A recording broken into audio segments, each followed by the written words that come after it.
Listen closely, because this isn't just a story about a camp. It's about a mistake so big, so wonderfully tragic. It could only happen when your heart gets tangled up in a place where friendship are forging fire and goodbyes are always just around the corner. Imagine finding the perfect person in a place designed to separate you in 3 weeks. That's where Bolu's story begins. A story that proves falling in love in NYSC camp isn't just risky, it's a recipe for heartbreak. The air in the NYSC orientation camp was thick with a mix of dust, anticipation, and the faint smell of freshly ironed khaki. Hundreds of young adults, fresh out of university, pour through the gates, their bags boggling with dreams and maybe a few too many snacks. Among them was Bolu, a girl with bright, curious eyes and a smile that seems to challenge the seriousness of it all. She clenched her clearance document like a winning lottery ticket, ready for whatever this new chapter called NYSC would throw at her. The first few hours was a series of queues, registration lines, and then another line for the Crips green and white uniform, followed by an almost endless wait for a mattress in the sprawling, noisy barracks. Bolu found herself sharing a bunk with a girl named Sade, whose energy matched her own. They laugh as they try on their oversized uniforms, tying the trouser with shoelace and rolling up the sleeves. The camp was quickly becoming a giant playground of new faces and shared struggles. The real rhythm of camp life kicked in the very next day. Before the sun had even properly woken up, a blaring bingo turned through the morning silence. It was 5:30, time for morning devotion. Groans filled the barracks, but everyone stumbled out, still rubbing sleep from their eyes, to gather on the parade ground. By 7 a.m., standing in formation, learning to match with their khaki. Rift, right, rift. Boom, the voice of the soldier in charge, and Bolu found herself laughing despite the stiffness in her legs. Breakfast at 8 a.m. was a chaotic but welcome relief. Plates piled high with yam and eggs, eaten quickly before the next activities. Then came the 9 a.m. skill acquisition program, where Bolu chose fashion design, dreaming of colorful fabrics instead of the plain khaki she now lived in. Days melted into a routine of drills, lectures, and exciting buzz of new friendship. The evening though were everyone's favorite. At 8 p.m., the camp transformed for social night. Music blasted from giant speakers, people danced, performed and played games. It was during one of these lively social nights, amidst the laughter and music, that Bolu first saw him. He was across the field, talking to a group of friends. His smile, bright even from a distance, a tiny unexpected flutter stirred in Bolu's chest, a feeling she hadn't anticipated in the midst of this structured, temporal world.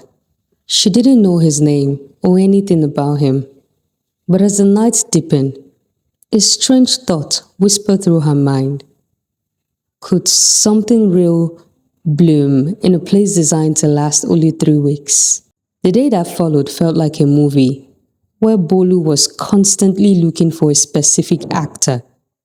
She found herself scanning the parade ground, the skill acquisition hall, and the long lines for food. It was as if her eyes were programmed to search for him. But in a calm of thousands, he was like a single grain of sand on a vast beach.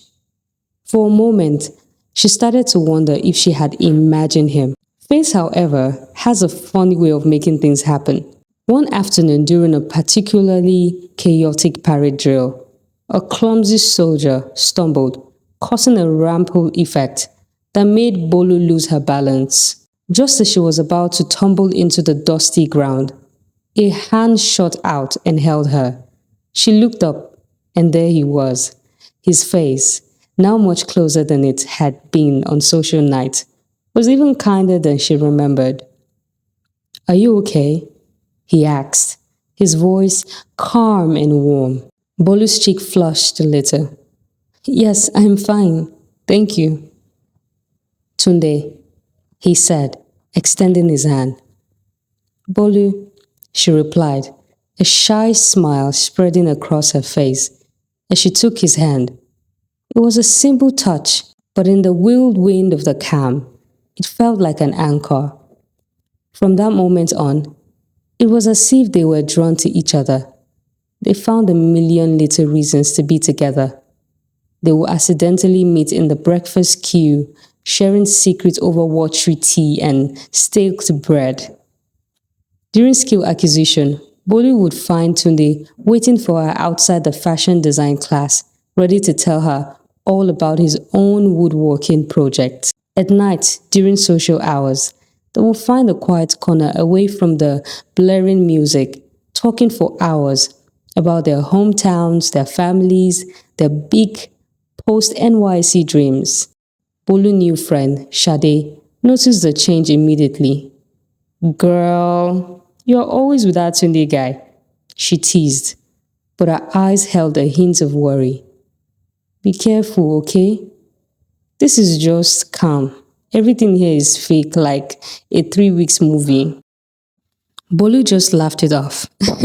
"It's not like that, Shadi. We are just friends." But even as she said the words, her heart knew it was a lie. With Tunde, she felt a connection that was deeper than any calm friendship. He understood her in a way no one else seemed to. One evening, after another long day of drills and classes, Bolu and Tunde sat on the sidelines of the parade ground. The moon was bright in the dark sky, and the distant calm light cast long dancing shadows. "It feels like we've known each other for a long time, doesn't it?" Tunde said, his voice a low rumble. Bolu nodded, her gaze fixed on him. "It does, like we were meant to meet here." He turned to face her fully, his eyes serious and gentle. "This calm ends soon, Bolu. We'll be posted to different places, maybe even different states." Bolu felt a cold nudge form in her stomach. The reality of Shade's words, the temporariness of it all, was crashing down on her. "What are we going to do?" she whispered. Tunde took her hands. "We'll figure it out," he said, his voice full of confidence that Bolu desperately wanted to believe. "This isn't just a calm story. This is our story. It's not going to end in 3 weeks. I promise." The words were like a shield against her fears, a warm blanket against the cold reality. She looked at him, and in that moment, she believed him completely. 3 weeks countdown was now a ticking clock, and everyone could hear it. As the final week of calm began, the atmosphere shifted. The loud excitement was replaced by a low hum of anxiety. People started talking less about social night and more about their future, their place of primary assignment, or PPA, like they'll call it. The barracks buzzed with whispers of those hoping to relocate to another state. A long shot for most, a lifeline for others. Bolu and Tunde clung to each other in this new tension. They spent every free moment together, cramming a lifetime of conversation into a few short days. They talked about how they would visit each other, how they would make the distance work, and how their story was different from all the other calm romances that would surely fizzle out once everyone left. The more they talked, the more their words felt like a shaky bridge built over very deep chasms. Then came the day everyone had been waiting. The entire core members gathered in the morning. the soldiers looking more serious than usual. A large list of names was held high. This wasn't a drill or a lecture. This was the moment that would decide everyone's fate. A soldier with a booming voice began to read the names, calling out each person's PPA. Bolu held Tunde's hand so tightly, her knuckles turned white. They had a plan, a small hopeful plan. They would get posted to the same city, maybe even the same local government. It was a long shot, but they had their promise. Bolu, Sarah, The soldier's voice called out. you're posted to Government Secondary School Zaria. Relief washed over her. Zaria wasn't too far from the state capital, and it was a good posting. She looked at Tunde, a hopeful smile on her face. Now it was his turn. But the soldier kept reading names. A few moments later passed, feeling like hours. Bolu's heart began to beat faster. A nervous drum against her rib. Finally, she heard it. Tunde and Bolaji, The soldier announced. your relocation to Lagos was approved. Bolu's hopeful smile froze on her face. Lagos. It wasn't just a different city. It was a distant, almost 13 hours away from Zaria. The space between them felt like a crushing weight. Her PPA was a world away from his. She looked at Tunde, a mixture of shock, confusion, and a deep, painful disappointment. The promise he had made just days before hung in the air between them, now fragile and broken into 1,000 tiny pieces. They were no longer in their 3 weeks bubble. The real world had just barged in and was about to tear them apart. Tunde received his relocation letter and left almost immediately. At the last minute's packing and a rushed farewell that felt more like a goodbye forever.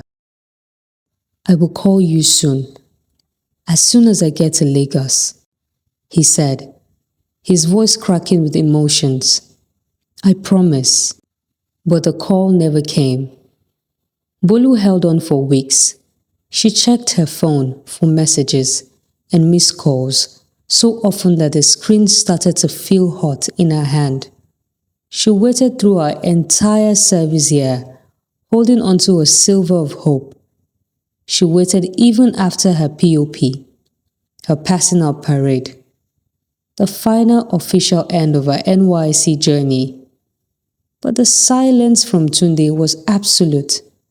The heartbreak was a slow, creeping thing, turning her from a hopeful girl into a person who flinched whenever she heard a phone ring. She learned to guard her heart, building tall walls around it so no one could even get close enough to hurt her. 2 years passed.